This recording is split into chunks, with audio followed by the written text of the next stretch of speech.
Northern electricity supply company বা নেসকোর prepaid meter বাতিল সহ ৫ দফা দাবিতে নাটোরে চলছে সড়ক অবরোধ।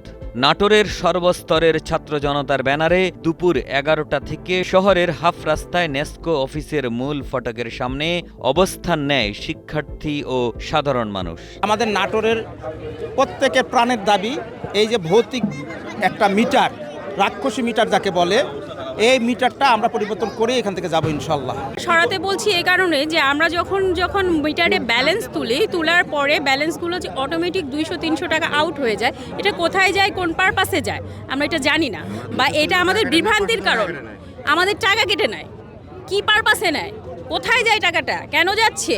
হ্যাঁ, এইটার স্পেসিফিক কোনো উত্তর কি এদের কাছে আছে? এরা দিতে পারবে? এরা পারবে না।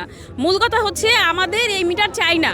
দাবি পূরণ না হওয়ায় সন্ধ্যার পর থেকে শহরের মূল সড়কে বিভিন্ন প্রতিবন্ধকতা তৈরি করে অবরোধ করে শিক্ষার্থীরা। সড়কে ক্রিকেট খেলা ও নেসকো অফিসের সামনে চলছে রান্নাবান্নার কাজ, ফলে দুর্ভোগে পড়েছেন শহরের চলাচলকারী বাসিন্দারা। টানা তৃতীয়বার অর্জন করেছে দেশের সেরা সুপার ব্র্যান্ড স্বীকৃতি বসুন্ধরা টিস্যু। এটা মানুষের দুর্ভোগ না বললেই চলে, কারণ এখানে আমরা শুধু যে এটা আমাদের নিজস্ব দাবি নিয়ে আসছি এরকম না।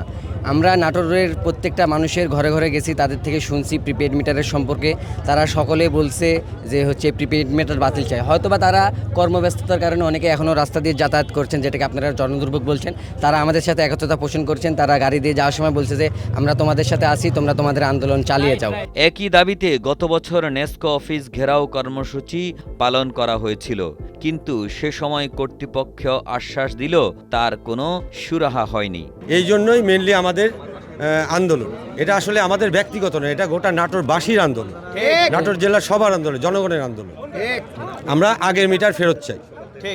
শুনলাম যে সবাই ডিসি অফিসে মিটিং করতেছে, এখন ওখানে মিটিং করে কি সিদ্ধান্ত আসবে এখন আমরা এখন পর্যন্ত যাই না। আমাদের কোনো প্রতিনিধি ওখানে যায় নাই, সবাই আমরা এখানে।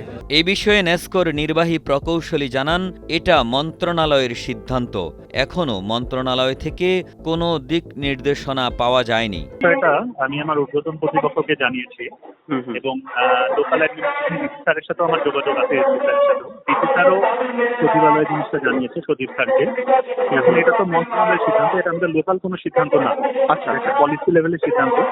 আচ্ছা, যখন সিদ্ধান্ত যেটা আসবে আমরা সেই অনুযায়ী ব্যবস্থা নিব। তো এখনো কোনো সিদ্ধান্ত আমরা পাইনি। নেসকোর প্রিপেইড মিটার প্রতিস্থাপনের পর থেকে বিভিন্ন চার্জের নামে টাকা কেটে নেওয়া হচ্ছে। তাই অবিলম্বে নেসকোর প্রিপেইড মিটার বাতিল করে অ্যানালগ মিটার প্রতিস্থাপন না হওয়া পর্যন্ত আন্দোলন চালিয়ে যাওয়ার ঘোষণা দিয়েছেন স্থানীয়রা। নাটোর থেকে গোলাম রাব্বানীর পাঠানো তথ্যচিত্রে ডেস্ক রিপোর্ট, কালের কণ্ঠ।